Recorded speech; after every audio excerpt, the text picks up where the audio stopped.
2 jours après la victoire qu'ils ont remportée lors de la finale qui les a opposés à l'équipe namibienne, les 24 joueurs des Maquis de Madagascar, accompagnés de l'équipe technique et des représentants de la Fédération malgache du rugby, ont été reçus par le président de la transition au Palais d'État d'Iavlou ce jour.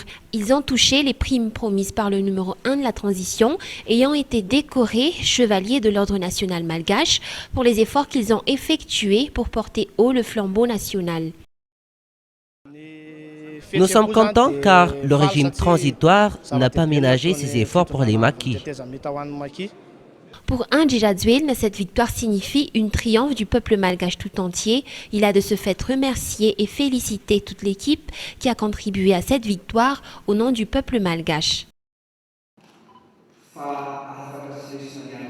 Mis à part la coupe, les Maquis nous ont livré un message, car lorsqu'on a la volonté, la persévérance, ainsi que l'unité, lorsqu'on met en valeur la fierté nationale, on peut gagner.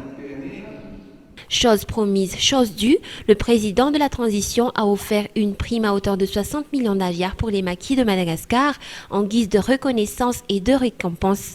D'autres primes spéciales ont été adressées au capitaine de l'équipe ainsi qu'à l'entraîneur et à l'équipe technique qui eux aussi ont misé sur les Maquis et ont donné leur maximum afin qu'elles deviennent l'équipe gagnante, le champion de la CAN 2012.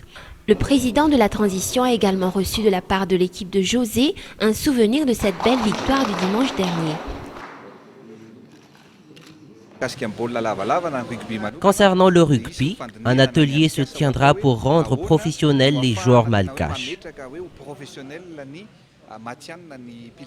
Après cette victoire, le prochain objectif pour les Maquis de Madagascar serait de rester au sein du groupe A en 2013 afin de disputer la Coupe du monde de rugby prévue en 2015.